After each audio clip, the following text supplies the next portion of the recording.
Police notice और supreme court का नया फैसला। वीडियो की शुरुआत आज हम दो एग्जाम्पल से करेंगे। पहला एग्जाम्पल है रवि का। तो रवि शर्मा नाम के एक व्यक्ति को पुलिस ने व्हाट्सएप पर 41A CRPC का नोटिस भेजा। उसमें लिखा था कि उन्हें अगले दिन पुलिस स्टेशन में हाजिर होना होगा, नहीं तो उनके खिलाफ कार्रवाई की जा सकती है, गिरफ्तारी की। रवि ने इस नोटिस को हल्के में ले लिया क्योंकि उन्हें कोई आधिकारिक कागज नहीं मिला था। अगले हफ्ते पुलिस उनके घर पहुंच गई और गिरफ्तार करने की कोशिश की। दूसरा एग्जाम्पल है स्नेहा वर्मा का, जो एक IT प्रोफेशनल है, जिन्हें उनके ईमेल पर नोटिस मिला कि उन्हें आर्थिक अपराध शाखा EOW के समक्ष हाजिर होना होगा। चूंकि ये नोटिस केवल ईमेल से भेजा गया था, उन्होंने तुरंत अपने वकील से संपर्क किया। वकील ने पुलिस को पत्र लिखकर पूछा कि क्या ये आधिकारिक नोटिस है और क्या इसे कानूनी रूप से सर्व किया गया है। तो इन परिस्थितियों में कौन ज्यादा फायदे में रहा, या फिर कहें तो किसका एक्शन सही था? अब अगर इसकी जगह मैं या आप होते तो कौन सी अप्रोच सही होती? नमस्कार दोस्तों, स्वागत है आपका द लाउड वॉइस में। मैं हूं आपका दोस्त चेतन।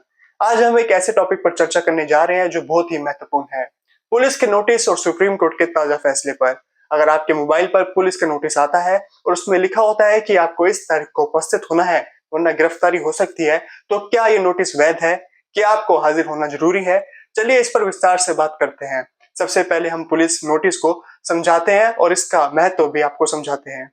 आजकल पुलिस द्वारा व्हाट्सएप या ईमेल के जरिए 41A CRPC या नए कानून BNS की धारा 35 के तहत नोटिस भेजने के कई मामले सामने आ रहे हैं। 41A CRPC एक प्रचलित टर्म है जो कि अब BNS की धारा 35 से रिप्लेस हो गया है। इसमें नोटिस क्या है? तो दोस्तों, अगर पुलिस को लगता है कि किसी अपराध में आपकी भूमिका हो सकती है लेकिन एकदम गिरफ्तारी की जरूरत नहीं है, तो वह आपको 41A का नोटिस भेज सकते हैं। इस नोटिस का पालन नहीं करने पर पुलिस गिरफ्तारी कर सकती है। ये नोटिस इसलिए लाया गया है ताकि बिना किसी जरूरी कारण के गिरफ्तारी से बचा जा सके और आरोपियों को अपना पक्ष रखने का अवसर मिले। अब सवाल ये पैदा होता है कि ये इंपॉर्टेंट नोटिस पुलिस आपको व्हाट्सएप पर भेज सकती है क्या? और पुलिस ईमेल या व्हाट्सएप नोटिस भेजती है तो उसकी वैलिडिटी क्या है? तो आपको बता दूं कि हाल ही में सुप्रीम कोर्ट ने स्पष्ट कर दिया है कि व्हाट्सएप या ईमेल से भेजे गए नोटिस मान्य नहीं है। सुप्रीम कोर्ट के अनुसार नोटिस को आधिकारिक रूप से सर्व किया जाना चाहिए, जिसमें किसी अधिकारी द्वारा हस्ताक्षरित नोटिस डाक या व्यक्तिगत रूप से दिया जाए। अब ये सुप्रीम कोर्ट का अहम फैसला है। कौन सा? तो सुप्रीम कोर्ट ने फरवरी 2025 में सुप्रीम कोर्ट ने एक महत्वपूर्ण फैसला दिया और सत्येंद्र कुमार अंतिल बनाम CBI केस में सुप्रीम कोर्ट ने कहा कि 41A CRPC या BNS की धारा 35 के तहत नोटिस को इलेक्ट्रॉनिक मोड से नहीं भेजा जा सकता। कोर्ट ने कहा कि नोटिस को केवल अधिकृत माध्यम से ही दिया जाना चाहिए। यदि पुलिस व्हाट्सएप या ईमेल से नोटिस भेजती है और व्यक्ति को इसकी जानकारी नहीं मिलती, तो इसे कानूनी मान्यता नहीं मिलेगी। सुप्रीम कोर्ट ने सभी राज्यों को आदेश दिया कि इस पर स्टैंडिंग ऑर्डर जारी करे और पुलिस को उचित गाइडलाइंस दे। ये फैसला इसलिए लिया गया क्योंकि कई बार पुलिस मनमाने ढंग से व्हाट्सएप या ईमेल द्वारा नोटिस भेजती थी, जिससे लोगों को उचित कानूनी प्रक्रिया का पालन करने का अवसर नहीं मिलता था। सुप्रीम कोर्ट ने यह भी स्पष्ट किया कि केवल व्हाट्सएप पर डिलीवर या ब्लू टिक दिखने का मतलब यही नहीं कि व्यक्ति ने नोटिस पढ़ लिया है। अब हम आपको पहले एग्जाम्पल पर ले जाते हैं।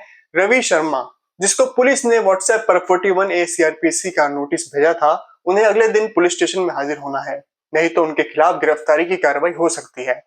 जब नोटिस आया तो रवि ने इस नोटिस को हल्के में लिया। अगले हफ्ते पुलिस उनके घर पहुंच गई और गिरफ्तार करने की कोशिश की।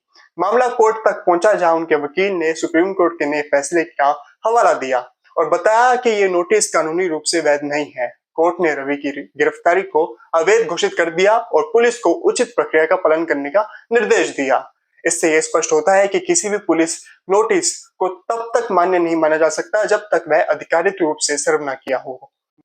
तो खुदा ना खास्ता अगर आपको व्हाट्सएप या ईमेल पर पुलिस नोटिस मिला है तो क्या करें? पहली बात, घबराएं नहीं। पहले ये देखिए कि नोटिस आधिकारिक तरीके से सर्व हुआ है या नहीं। फिर वकील से सलाह लें। अगर आपको व्हाट्सएप या ईमेल पर नोटिस मिला है तो किसी वकील से संपर्क करें। आप इस नोटिस की लिखित पुष्टि मांगे। पुलिस से अनुरोध करें कि वह नोटिस को आधिकारिक रूप से भेजे। अगर पुलिस ना माने तो अदालत का आदेश दिखाए। सुप्रीम कोर्ट के इस नए फैसले का हवाला देकर पुलिस से उचित प्रक्रिया अपनाने की मांग करें।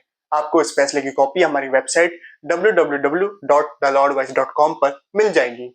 हाँ दोस्तों, आपको इसे ही नहीं बल्कि किसी भी नोटिस को अनदेखा नहीं करना चाहिए। यदि पुलिस द्वारा आधिकारिक नोटिस आपको दिया जाता है तो उसे अनदेखा करना आपके खिलाफ जा सकता है। आपको जो भी नोटिस आया है उसका समय पर जवाब दें। अगर आपको समन भेजा गया है तो इससे तय समय पर जवाब देना आवश्यक है ताकि कोई कठोर कार्रवाई आपके खिलाफ ना हो।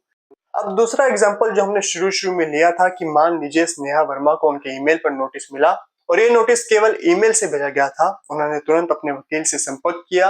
वकील ने पुलिस को पत्र लिखकर पूछा कि क्या ये आधिकारिक नोटिस है और क्या इसे कानूनी रूप से सर्व किया गया है। जब पुलिस ने कोई आधिकारिक कॉपी नहीं दी तो स्नेहा को कोई कानूनी परेशानी नहीं हुई। अब इन दोनों एग्जाम्पल से हम ये समझते हैं कि हमेशा पुलिस से लिखित और आधिकारिक नोटिस की मांग करें। व्हाट्सएप या ईमेल के जरिए आया नोटिस बिना उचित सेवा यानी कि डाक या व्यक्तिगत सर्वे के कानूनी रूप से बाध्यकारी नहीं होता। किसी भी कानूनी कार्रवाई से बचने के लिए समय पर उचित कदम उठाएं। तो हम इसको ऐसे कंक्लूड कर सकते हैं कि व्हाट्सएप या ईमेल से भेजा गया पुलिस नोटिस कानूनी रूप से मान्य नहीं है। अगर आपको ऐसा कोई नोटिस मिलता है तो घबराने की जरूरत नहीं है। अपने अधिकारों को जानें और सही कानूनी कदम उठाएं। अगर आपको ये जानकारी उपयोगी लगी तो वीडियो को लाइक करें, चैनल को सब्सक्राइब करें और अपने दोस्तों के साथ शेयर करें। हम फिर मिलेंगे एक और महत्वपूर्ण कानूनी जानकारी के साथ। तब तक के लिए जय हिंद, जय भारत।